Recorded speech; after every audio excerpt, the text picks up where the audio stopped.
Bom dia, queridos. Que bom ter você aqui nessa manhã de domingo para mais uma escola bíblica dinâmica. E nós vamos dar continuidade ao nosso estudo dos evangelhos. E hoje, na quarta aula, a gente vai ministrar o capítulo 2 de Mateus. Antes de começarmos, eu queria te convidar para orar e colocar esse momento diante de Deus, um momento de aprendizado, e que não seja só um aprendizado por conhecimento, mas que essa palavra venha transformar a sua vida, seu coração, como tem transformado a minha, da minha família também. Vamos orar? Você pode fechar seus olhos? Pai amado, nós te louvamos por esse momento na tua presença. Te agradeço, Senhor, pela tua palavra, que é viva, que é eficaz, que tem poder de transformar vidas. Quero te agradecer, Senhor Deus, pela vida do Eduardo, do Isaac, que estão aqui conosco, nos apoiando, Pai, para que possamos transmitir a tua palavra. Fica conosco, Senhor Deus, nessa ministração e que ao final dela, Senhor Deus, nossos corações tenham sido impactados pelo poder do Teu Santo Espírito. É o que eu te peço, Pai, e me ajuda a transmitir essa mensagem de forma clara, de forma simples, para que até uma criança, Pai, que esteja assistindo possa compreender e ser tocada pela Tua palavra. É o que eu te peço, no nome santo e poderoso de Jesus Cristo. Amém. Então, queridos, nós vamos estar estudando aqui o segundo capítulo de Mateus. Na semana passada, o pastor Valdeci fez a introdução no capítulo 1 e ele falou sobre essa questão da linhagem de Jesus. Então ele falou da genealogia, você deve estar lembrado disso. Ele falou também do nascimento virginal de Cristo, que remete aí ao milagre. Isso nos mostra que a segunda pessoa da Trindade, né, que é Jesus, ele tem duas naturezas, uma natureza física, humana, e uma natureza espiritual. E isso na teologia é chamada de união hipostática. Então, quando você estiver estudando teologia, você vai ver esse termo aí. Isso quer dizer que Jesus é 100% homem e 100% Deus. Eu vou mostrar um slide para vocês aqui. Todo texto que a gente estuda da palavra de Deus, ele tem uma palavra-chave naquele texto que resume o sentido daquele texto, que é a grande ideia. E nesse capítulo 2 de Mateus, eu destaquei uma frase, que é a frase-chave. É o segundo slide aí. Não sei se está aparecendo para vocês. Essa frase aí, a frase-chave de Mateus 2. Assim cumpriu-se o que fora dito pelos profetas. Então, está ali em Mateus 2, 23, na parte B, você vai perceber que Mateus vai repetir essa frase por várias vezes, né? E isso vai nos remeter a qual é a ideia central do livro de Mateus, né? Mateus procura falar para os seus irmãos judeus sobre o cumprimento das Escrituras, para que eles creiam que Jesus Cristo, né, o Messias, é realmente o Filho de Deus, o Messias esperado.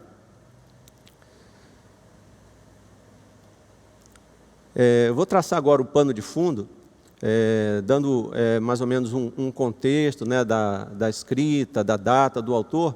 Isso já foi falado nas aulas anteriores, pastor Paulo fez isso muito bem, pastor Valdeci também falou um pouco, e eu vou repetir aqui só para você que está chegando hoje aí, não assistiu às duas primeiras aulas, as três primeiras aulas, você pode então aí se localizar. Então, é o próximo slide aí. Ele foi escrito para uma comunidade cristã de origem judaica, então a gente tem que se lembrar que estava ali na diáspora, né, por causa da perseguição. Os judeus se espalharam e agora Mateus estava falando para os seus irmãos judeus de uma determinada comunidade. A data é entre 68 e 70 depois de Cristo.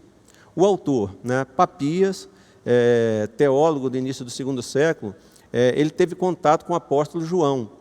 E ele garante, né, que a escrita foi feita por Mateus, né? Então, Mateus é o autor do livro, então não há muita dúvida sobre isso. E o propósito do livro, né, é provar que Jesus Cristo era o Messias.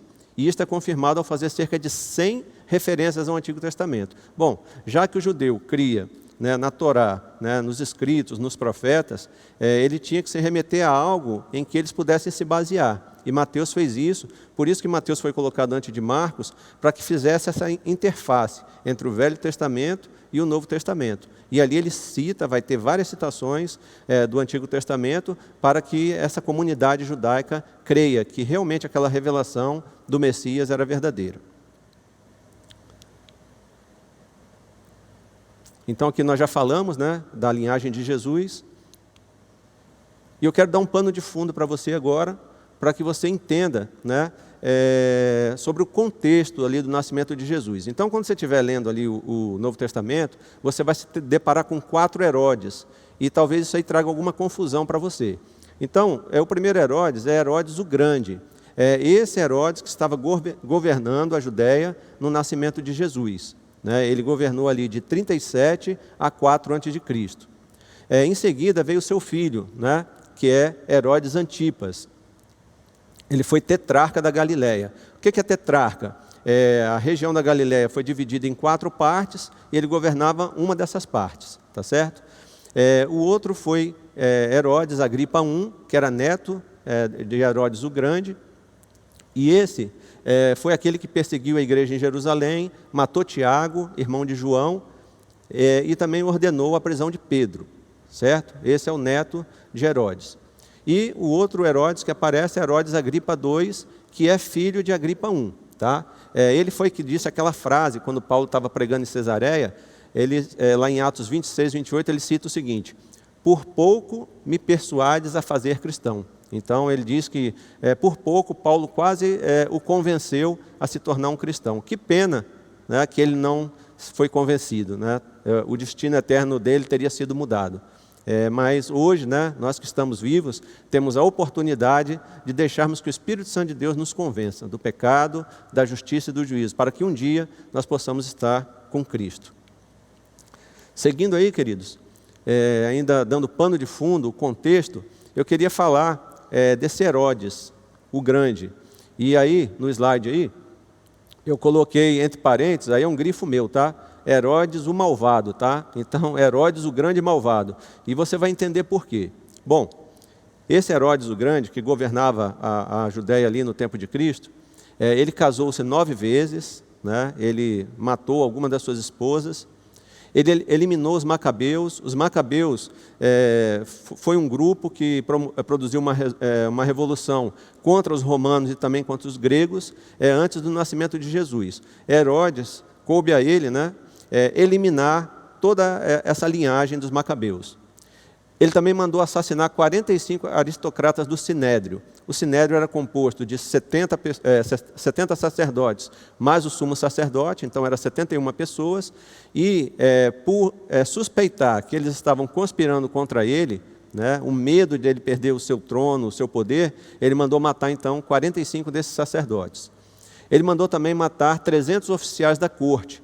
Então, o medo dele, né, de perder o seu poder era tão grande que, pensando que esses oficiais estavam conspirando contra ele, ele então mandou matar esses 300 oficiais. Ele casou-se com uma nobre chamada Mariana e mandou matar sua família. Então, Mariana também é de origem dos macabeus, ele ficou preocupado que a sua família quisesse usurpar o trono e ele manda matar um a um a família de Mariana. Ele matou seu sobrinho Aristóbulo, estrangulado. Aristóbulo tinha 17 anos quando Herodes declarou ele como sumo sacerdote. Então era um rapaz inexperiente, mas que logo foi angariando a simpatia da comunidade judaica. Por ciúmes, então, Herodes manda estrangular o menino. Matou a sua sogra Alexandra, que tentou fugir para o Egito. Bom, foi a sogra dele que sugeriu que ele colocasse Aristóbulo lá como sumo sacerdote. Ao ver o que Herodes tinha feito com ele, ela então tentou fugir para o Egito. E ela arquitetou ali um plano que era participar de um velório. E nesse momento ela é descoberta e ele então manda matar também a sua sogra, tá? Alexandra. Matou sua esposa Mariana com medo que ela o traísse.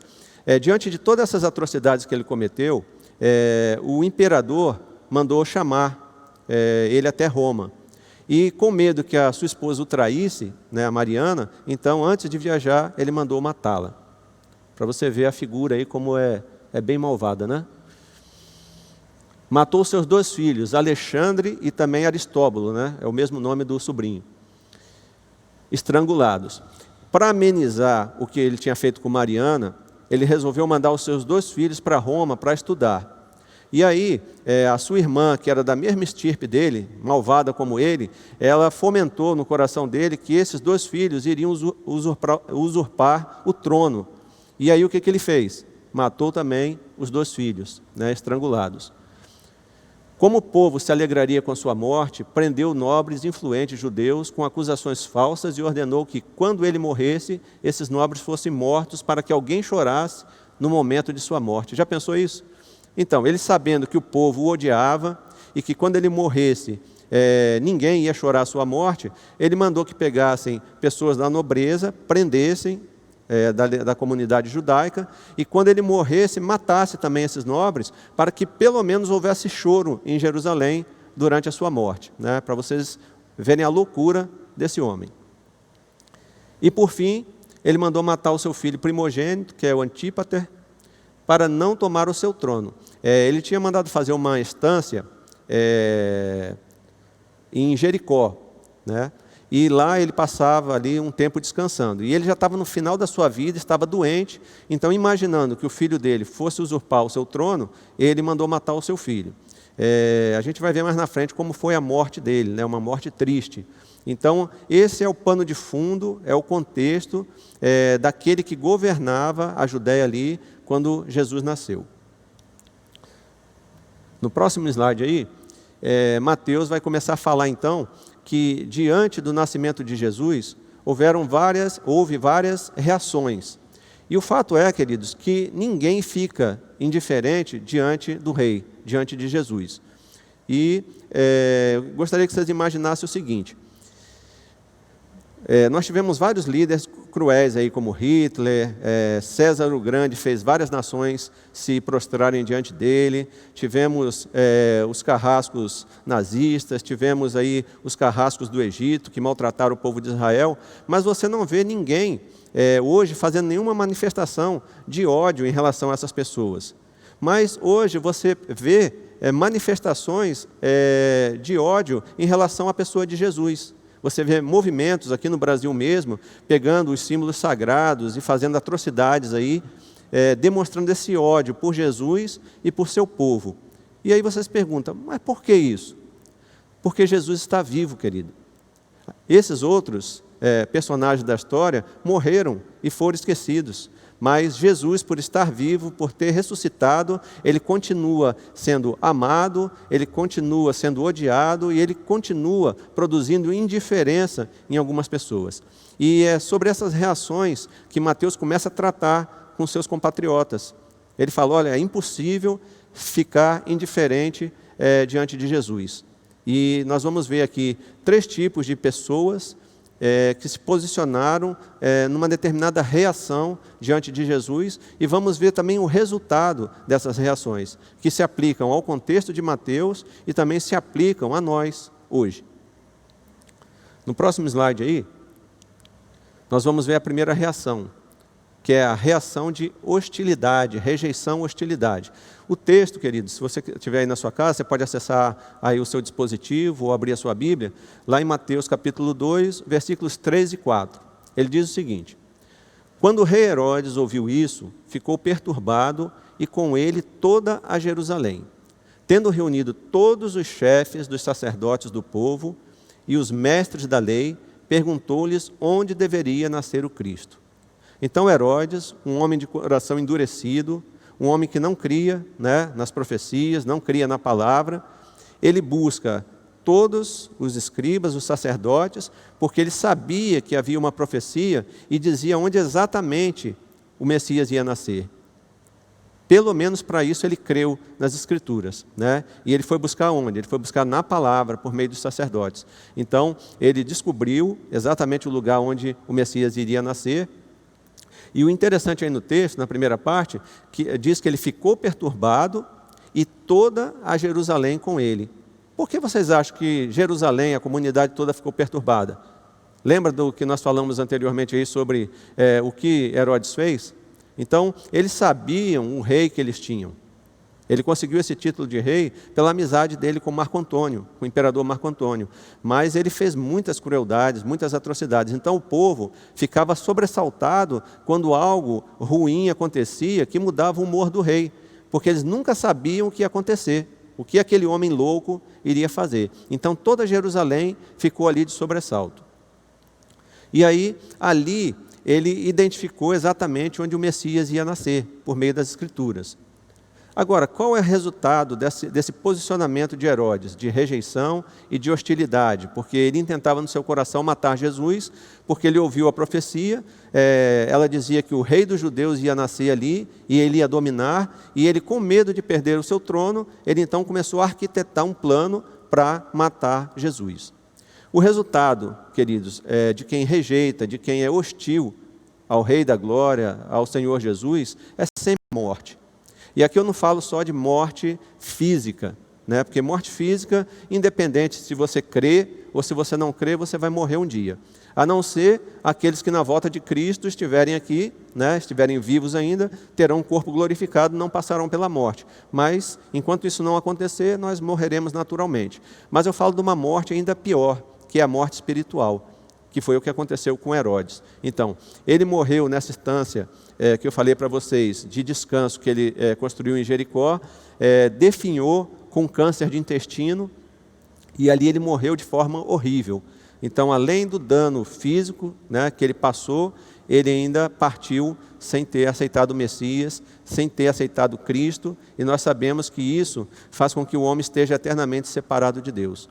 Então, a primeira reação ao Messias, que a gente aprende aqui, é a reação de um coração endurecido, um coração que não se deixa tocar pelo Espírito Santo de Deus, mesmo tendo todas as evidências diante dele, tanto que ele foi consultar os sacerdotes declararam a profecia para ele, a profecia se cumpriu, porque realmente o menino nasceu em Belém, mas mesmo assim ele não creu. O seu coração continuou endurecido e, infelizmente, ele partiu sem esse encontro com Cristo. No próximo slide aí, nós vamos falar da segunda reação a Cristo, que é a reação de indiferença e descaso. Então, eu fico impressionado, né, como esse tipo de reação vem de um público que a gente jamais esperaria isso. Vem de onde? Olha, veja aí na sua Bíblia, Mateus 2, de 4 a 6. Tendo reunido todos os chefes dos sacerdotes do povo e os mestres da lei, perguntou-lhes onde deveria nascer o Cristo. E eles responderam, em Belém da Judéia, pois assim escreveu o profeta. Ele está citando aí, queridos, Miqueias 5, versículo 2. Tá? Mas tu, Belém, da terra de Judá, de forma alguma és a menor entre as principais cidades de Judá, pois de ti virá o líder que, como pastor, conduzirá Israel, o meu povo. Então, os sacerdotes, aqueles que conheciam a lei, que esperavam o Messias, declararam a profecia de Miqueias, indicaram o lugar que ele ia nascer, mas a resposta desses homens, acredite se você puder, foi de indiferença e descaso. Eles estavam à distância de mais ou menos 10 quilômetros de Belém. Eles poderiam ir até o Messias, eles poderiam ir lá comprovar o cumprimento da Escritura, mas eles simplesmente rejeitaram, eles simplesmente ficaram indiferentes e fizeram descaso. Eles já estavam vivendo uma época, queridos, de religiosidade, depois da destruição do templo, em 70, que eles não queriam, né? A religião judaica se tornou uma religião fria, um cumprimento de regras, né? E nesse tempo ainda, eles poderiam, né, ter se tocado com o nascimento de Cristo, poderiam ter ido lá e presenciado os milagres que Deus estava fazendo, mas eles estavam com seus corações totalmente endurecidos. Você acha que isso tem acontecido no nosso tempo? Você tem olhado para as igrejas, aqueles que conhecem a palavra, né, que declaram a palavra, que conhecem, estudam, e tem visto indiferença, tem visto descaso. E quando isso acontece? Quando a gente sabe o que a palavra diz sobre determinada coisa e a gente simplesmente resolve ignorar. Então, assim como aqueles sacerdotes, aqueles escribas fizeram, muitas vezes nós estamos fazendo hoje, né? Tendo essa indiferença, esse descaso com a palavra de Deus, que é viva, que é eficaz, que tem poder de transformar nossas vidas. A palavra nos orienta uma coisa, a gente sabe disso, mas a gente vai e faz outra coisa. E qual é o resultado disso? Frieza espiritual e religiosidade. Então, você vira um ativista, um cumpridor de regras. Eu tenho que ir na igreja no domingo, na quarta-feira, eu tenho que fazer isso, tenho que fazer aquilo, mas essa palavra não entra no seu coração. Ela não produz mudança na sua vida. E quando você vê, você está vivendo esse momento de frieza espiritual. E como nós estudamos aí o Apocalipse há pouco tempo, vai chegando esse tempo da apostasia, onde as pessoas vão banalizando tudo. Hoje é uma frase muito conhecida: nada a ver. Ter relações antes do casamento, nada a ver. Separar, nada a ver, tudo é nada a ver hoje, né? Porque a sociedade tem entrado na igreja e a igreja não tem conseguido resistir, né? E ficar firme na palavra. Então, nós precisamos analisar o nosso coração hoje e ver que tipo de reação nós temos tido em relação a Cristo.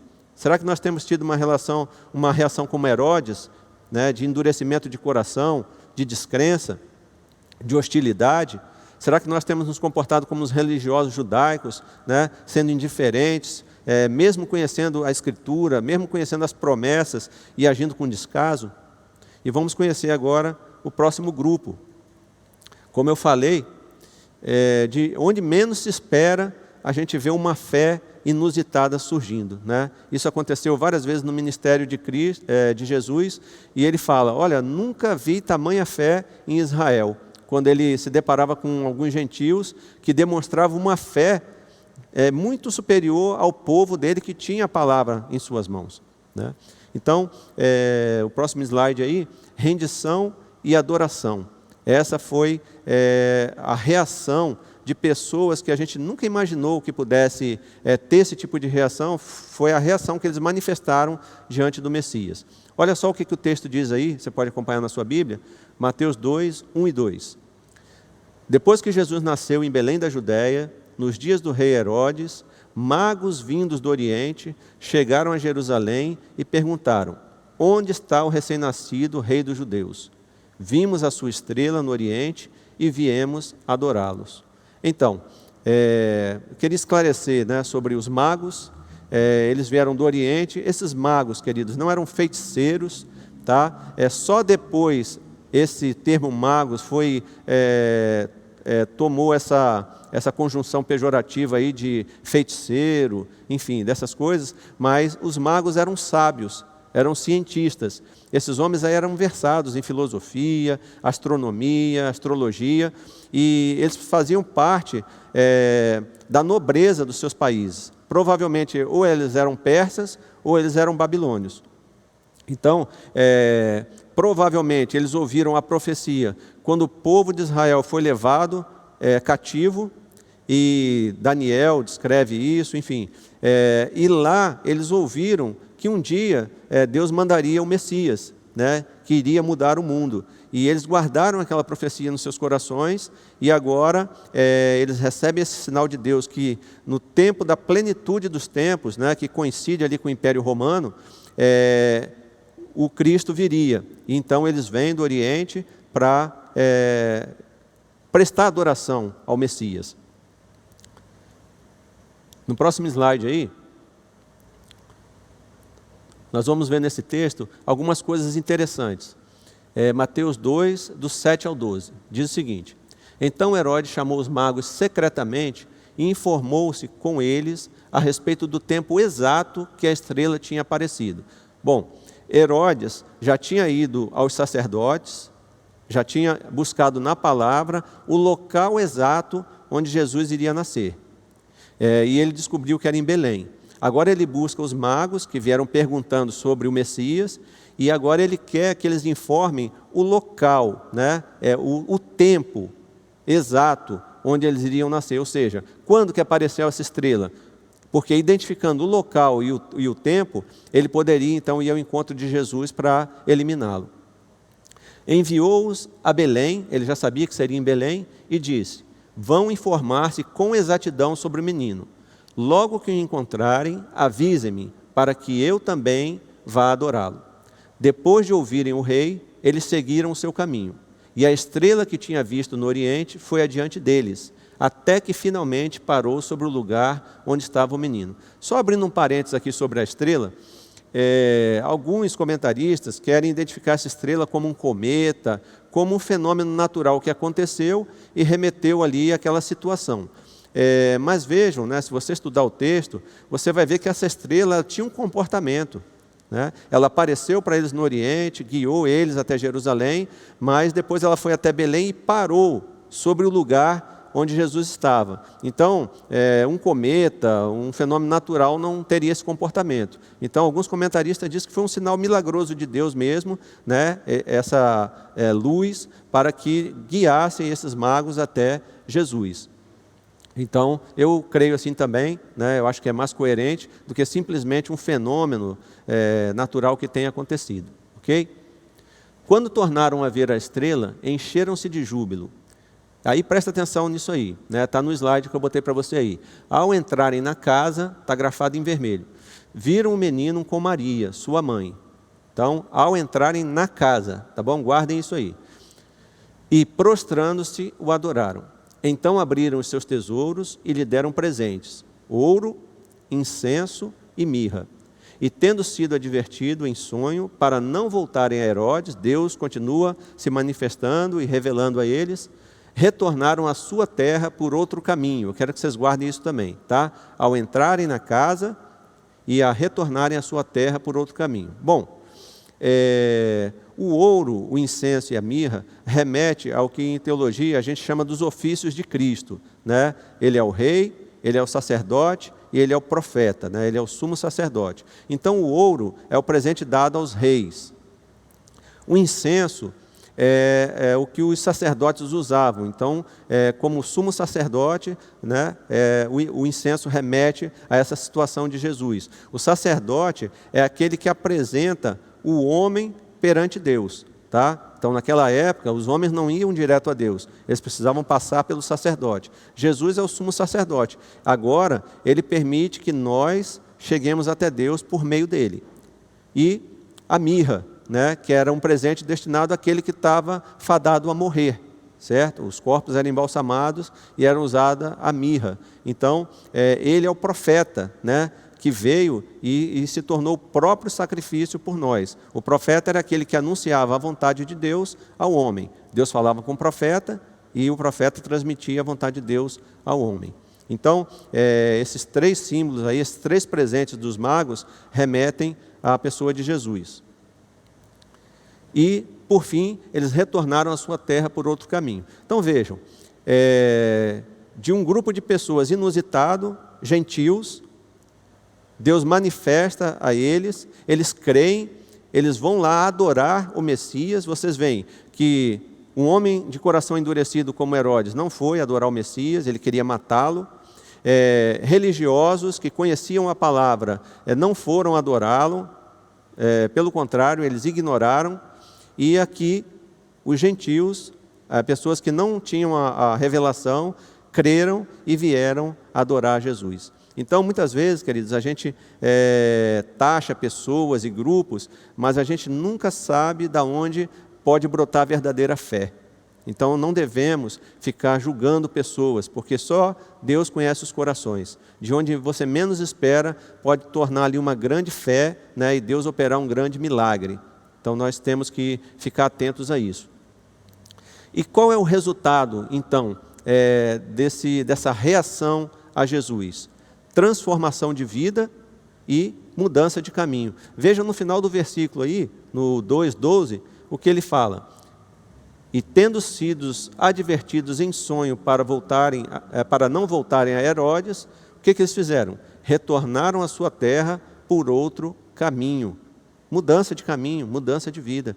Então, quando você se rende diante da pessoa de Cristo, quando você presta a verdadeira adoração, não há como não ser mudada a sua vida, o seu caminho. Nós vimos que a vida de Herodes não foi mudada, nós vimos que a vida dos sacerdotes, dos escribas, não foi mudada, mas a desses homens foram mudada. Né? Eles mudaram a história das suas vidas, eles mudaram o caminho das suas vidas.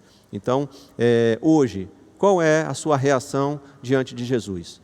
Todos os dias Ele tem comparecido diante de você, batido na porta do seu coração, e você tem 3 tipos de reação que você está conhecendo hoje para tomar. Será que você está tomando a posição de Herodes? De rejeição, de perseguição, de ódio? Será que você está tomando a posição dos sacerdotes, daquele que conhece a palavra, mas simplesmente está vivendo uma frieza espiritual, uma indiferença? Ou será que você está aqui como os magos, né? Que mesmo não tendo toda essa formação religiosa, eles creram no seu coração e renderam a verdadeira adoração a Jesus? O Espírito Santo de Deus está batendo aí a porta do seu coração e Ele está falando. Quem tem ouvidos, ouça, né, o que a palavra tem dito. Bom, sobre os magos ainda, eu queria destacar, lembra que eu falei para vocês para guardar aquela palavra ao entrarem na casa? Nós vamos ter um momento agora, que é o momento caça-mitos, tá? Então, vamos desfazer, está no slide que eu coloquei para você agora, desfazer alguns mitos sobre os magos, né? A gente vê nas ilustrações de Natal, ali no presépio, os magos sentados, entregando seus presentes a Jesus, mas, segundo o que nós lemos, segundo o que nós estudamos aqui da Bíblia, não é bem isso que aconteceu, né? Lembra no texto que a gente leu agora anteriormente, que eles foram visitar Jesus na casa, né? Jesus não estava na estrebaria. Então, o primeiro mito que eu quero quebrar aí sobre os magos é que eles não eram reis, tá? Não é os reis magos. Eles não eram reis. Eles eram da nobreza dos seus países, mas eles não eram reis. Então, os reis, quando precisavam tomar uma decisão, chamavam esses homens sábios para que pudessem tomar uma melhor decisão. Então, o primeiro mito que eu quero quebrar é esse aí. Os magos não eram reis. Eles também, não se pode dizer quanto eles eram. Então, alguns falam, não, eram 3. Falam que eram 3 por causa dos presentes, ouro, incenso e mirra, tá? Mas em nenhum lugar das Escrituras você vai ver o número desses magos. Outro mito que eu quero quebrar também, eles não se chamavam Belquior, Gaspar e Baltazar. Existe uma tradição que fala sobre isso, mas historicamente não há nenhum registro, tá? E também biblicamente não há nenhum registro. E por fim, o mito que eu quero quebrar é que eles não foram à estrebaria. Tá? Eles não estavam lá. Então, quem estavam lá eram os pastores, mas os magos, eles foram à casa. Tá? Alguns comentaristas vão dizer que isso se passou quase 2 anos. Jesus já estava com aproximadamente 2 anos. Então, decorreu um tempo aí até que esses magos fossem até Jesus. Tá certo?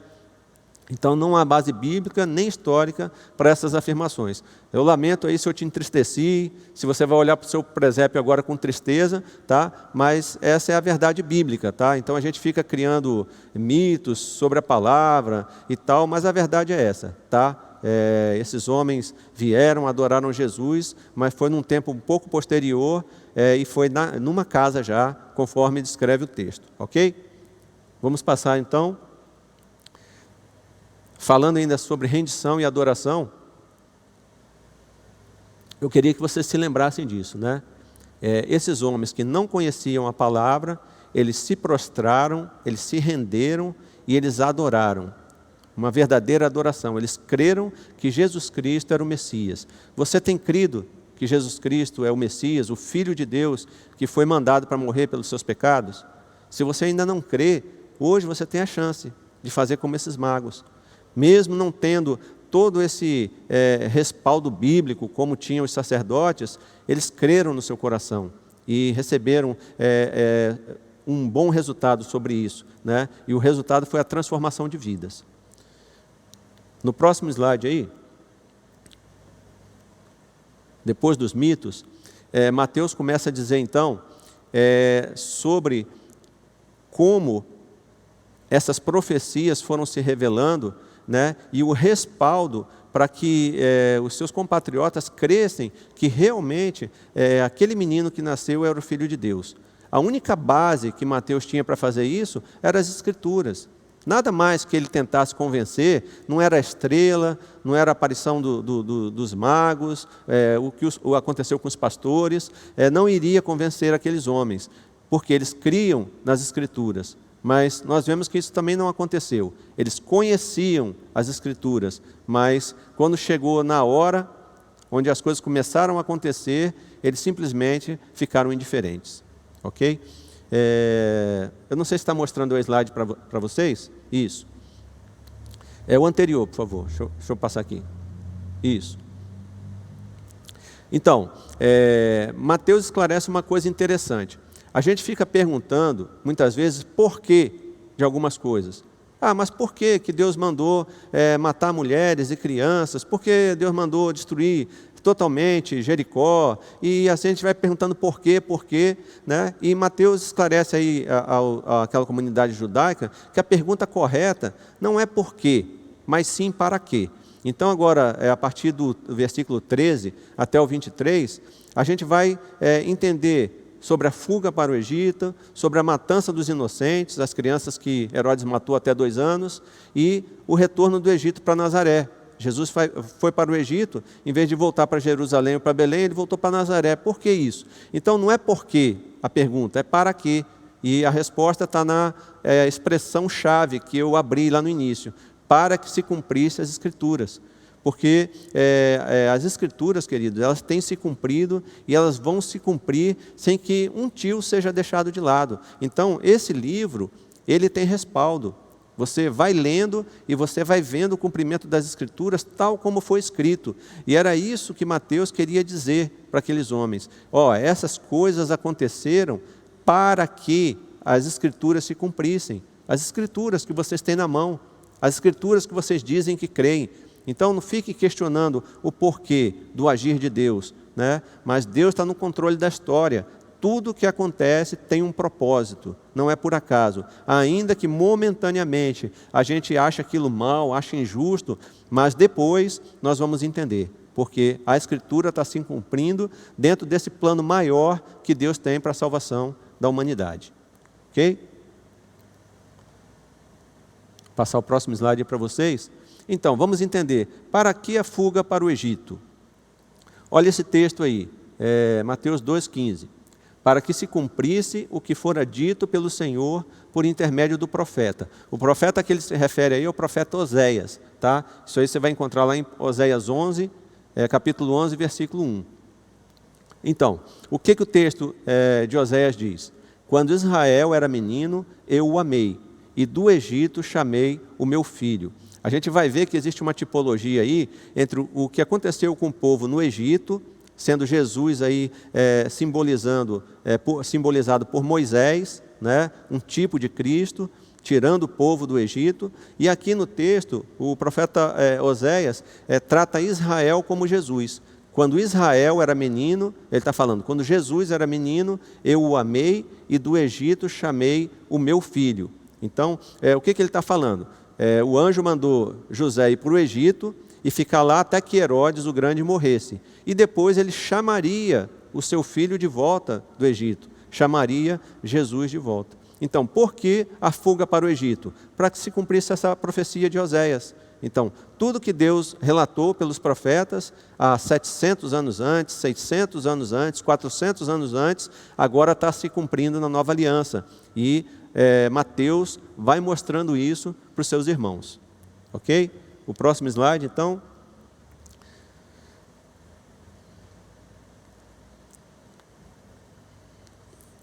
Para que a matança dos inocentes?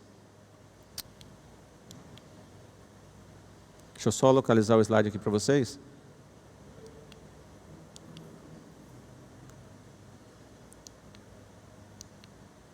É o próximo.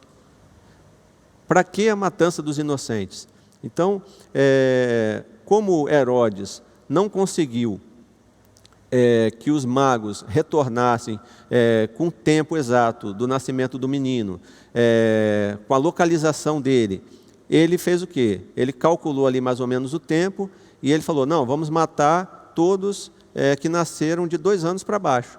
E aí, esse relato que tem na história, né, alguns escritores que não são bíblicos registraram esse fato, que foi a matança dos meninos ali naquela região, em Belém, né?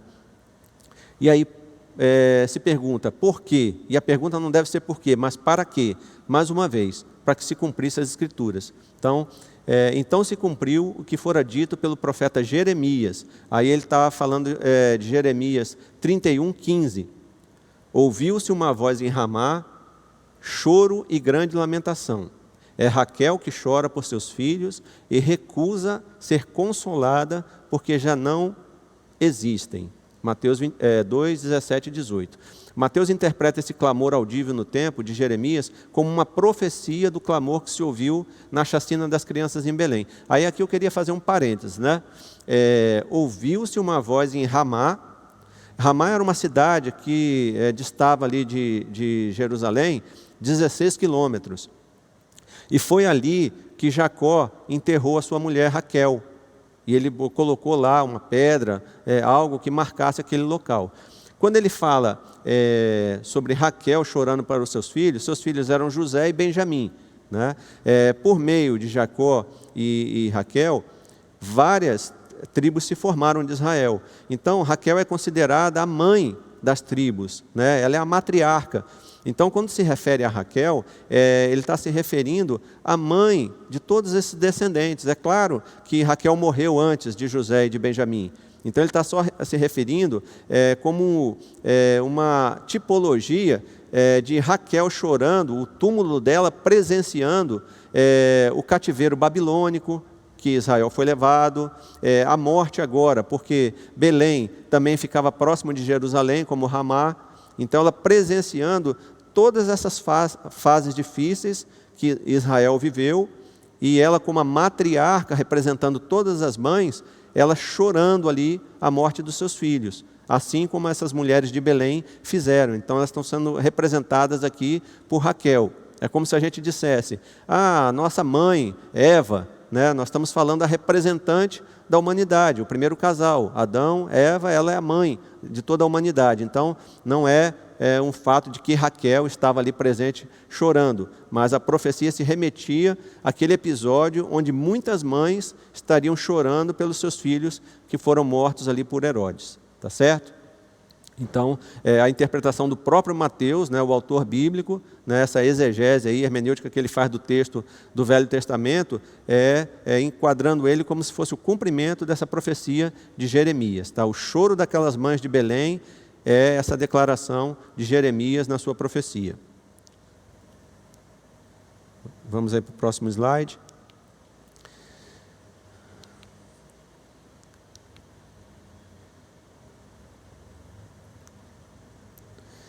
Então, para que o retorno do Egito para Nazaré? Mais uma vez, Mateus explica, né? E foi viver numa cidade chamada Nazaré. Assim cumpriu-se o que fora dito pelos profetas. O profeta que ele se refere é Isaías. Você vai encontrar o texto lá em Isaías 11, capítulo 11, versículo 1. O texto diz o seguinte: um ramo surgirá do tronco de Jessé, e das suas raízes brotará um renovo.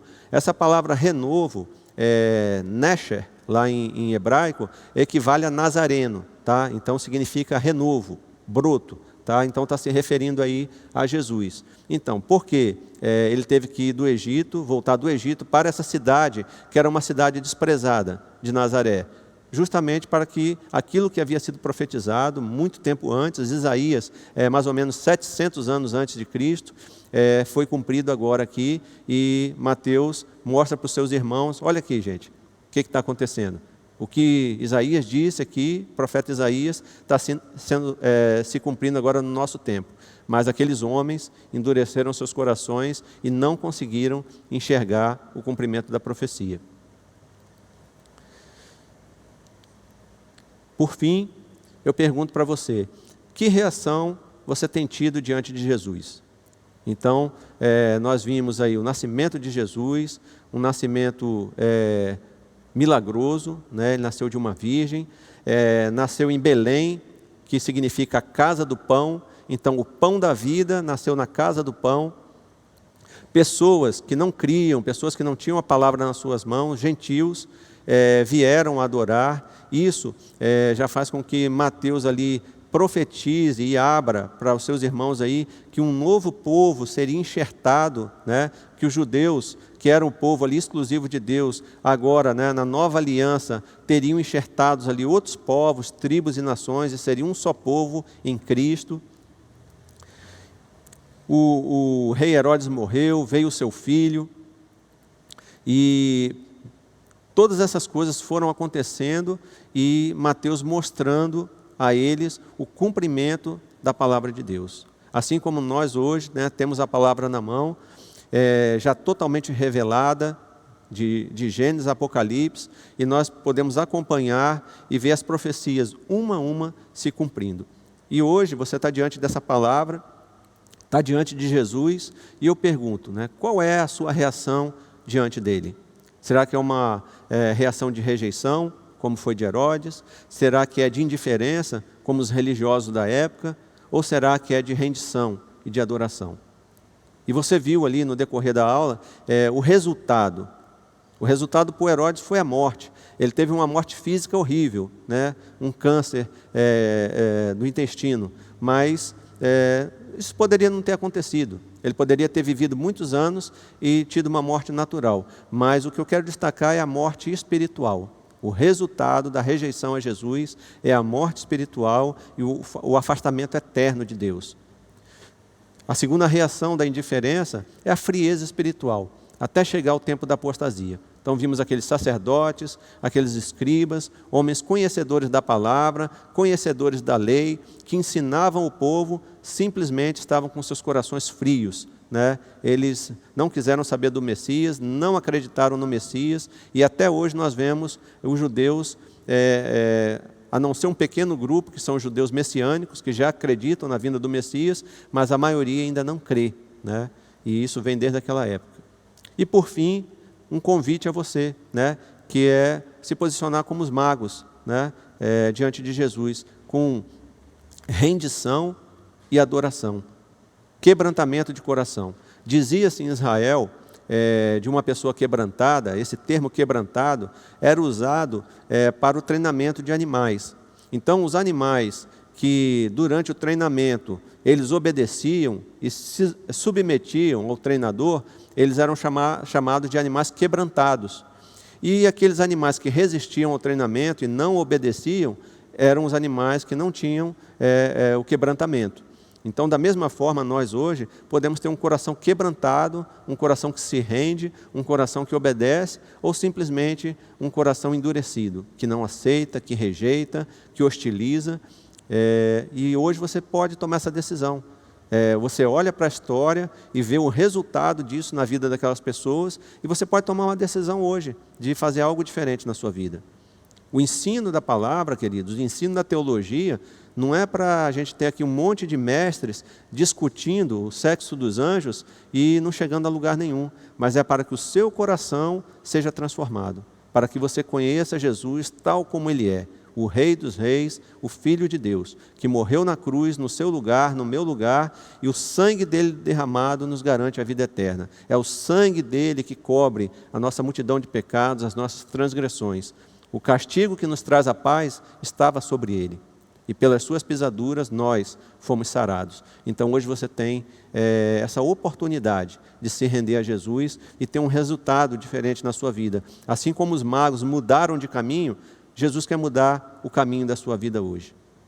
Então, eu gostaria que você estivesse já pensando nisso, deixando o Espírito Santo, que está aí batendo no seu coração, entrar, fazer morada, porque só Ele pode te convencer do pecado, da justiça e do juízo. E para encerrar nossa aula, nesse último slide aí, eu queria fazer uma alusão aqui ao Outubro Rosa, que é a prevenção do câncer de mama. Queria falar para você, mulher que está nos assistindo, você que é mãe, filha, enfim, você pode se posicionar nessa campanha, você pode fazer o autoexame, e se você encontrar algo estranho, você procure um médico, né? Isso é muito importante para a sua saúde, porque se o diagnóstico for feito precocemente, tem toda a chance de resolver o problema, e você vai ter aí uma saúde boa e uma vida longa, em nome de Jesus. Então eu quero encerrar minha aula, né, orando com você que está nos assistindo, você que está aí na sua casa, você mulher, né, nesse mês que é dedicado aí especialmente à sua saúde, para que Deus esteja atuando na sua vida, e que primeiramente Ele traga uma cura espiritual, te lavando, te limpando do pecado, e também promova uma cura física, caso você esteja doente. Então nesse momento eu quero encerrar orando por você, pela sua casa, pela sua família, para que o Espírito Santo de Deus faça uma mudança aí na sua casa, seja qual o problema que você esteja atravessando. Pode ser problema no seu casamento, problema de relacionamento com seus filhos, pode ser uma crise financeira, uma doença que os médicos já falaram que não tem cura, mas os médicos não têm a palavra final, só quem tem a palavra final é Jesus, o Messias, que nasceu lá em Belém. Ele continua vivo e atuando em nossas vidas e estará eternamente. E eu queria agora te convidar a fechar os seus olhos nesse momento, se você quiser também ficar de joelhos aí na sua casa, e nós vamos orar agora, encerrando essa aula e colocando as nossas vidas diante do Senhor. Amém? Vamos orar? Pai amado, eu te agradeço por esse momento, Pai, na tua presença, por essa aula que foi ministrada, que é a tua palavra, o capítulo 2 de Mateus, nos revelando, Senhor Deus, o Messias, nos revelando, Senhor Deus, as reações que as pessoas têm diante dele, porque ninguém pode ficar indiferente diante do Senhor, sempre haverá uma reação, e que a nossa reação neste dia, neste domingo, possa ser, Senhor Deus, de quebrantamento, pode ser de aceitação, pode ser de adoração diante do Senhor. Pai, visita cada lar agora, cada pessoa que está nos assistindo nessa manhã, que elas sejam tocadas pelo Teu Santo Espírito. Senhor Jesus, o Senhor que é o mesmo de ontem, de hoje e eternamente, muda, Pai, as nossas vidas naquelas áreas que nós temos endurecido os nossos corações. Se temos sido religiosos, Pai, simplesmente praticantes de regras, que o Senhor possa quebrantar nosso coração e nos transformar em nome de Jesus, para que tenhamos um relacionamento íntimo, um relacionamento próximo contigo, Pai, para que possamos ouvir o Senhor por meio da Tua palavra e, sobretudo, Pai, obedecer a essa palavra. Pai amado, eu te peço agora que visite esse lar que está enfrentando essa crise financeira. Espírito Santo de Deus, enche esses celeiros, Pai. Traz a provisão necessária para essa família. E se há desempregados, Pai, abre portas de emprego. Que o Senhor possa estar dando a provisão para esse lar. Se o problema, Senhor Deus, é de saúde, se há um diagnóstico de desengano, Pai, que seja repreendido em nome de Jesus e que o Senhor dê um novo diagnóstico, um diagnóstico de vida, porque quando o Senhor veio, o Senhor disse, eu vim para que vocês tenham vida e vida em abundância. Pai, visita esse lar e cura essa enfermidade em nome de Jesus. O Senhor que é Jeová Rafá, o Deus que cura, visita esse lar. Toca, Pai, nessa coluna, Senhor Deus. Toca, Pai, nesse coração, nesse fígado, Pai, nessa enfermidade, nessa chaga, e cura em nome de Jesus. Nessa escária, Pai, que não fecha, toca agora, Pai, em nome de Jesus. O Senhor é o antibiótico, Pai, maior, e o Senhor pode curar todas as coisas. Visita esse lar que está sofrendo, Pai. Se há problemas com drogas, com alcoolismo, Pai, quebra, Pai, essa entidade agora em nome de Jesus e envia para onde Jesus Cristo determinar. Liberta esse homem, essa mulher, desse vício, dessa adicção, para que eles sejam verdadeiramente livres, Pai. Visita, Senhor Deus, nesta manhã, cada uma dessas pessoas que acordou cedo para assistir essa aula, Pai, para saber mais da Tua palavra, que dedicou esse tempo precioso, não só para ter conhecimento, mas para estar na Tua presença. Pai, que no decorrer desses ensinos, Pai, do Novo Testamento, dos Evangelhos, nós possamos, Pai, realmente conhecer as boas novas que curam, boas novas que libertam. Toma, Pai, as nossas vidas nas Tuas mãos e que sejamos, Pai, simplesmente ferramentas, Pai, nas Tuas mãos para anunciar o Evangelho da graça, o Evangelho que liberta. E que Teu sangue precioso, Pai, seja espargido sobre as nossas vidas, sobre as nossas casas, nos protegendo, Pai, contra todos os ataques e ciladas do inimigo. É que eu te clamo nesta manhã, Pai, pelo sangue precioso de Jesus. Amém, amém e amém. Meu querido, minha querida, que Deus te abençoe, que essa palavra ela possa entrar no seu coração e fazer morada, e que ela possa transformar a sua vida. Um domingo abençoado e de paz para você. Amém. Até a próxima.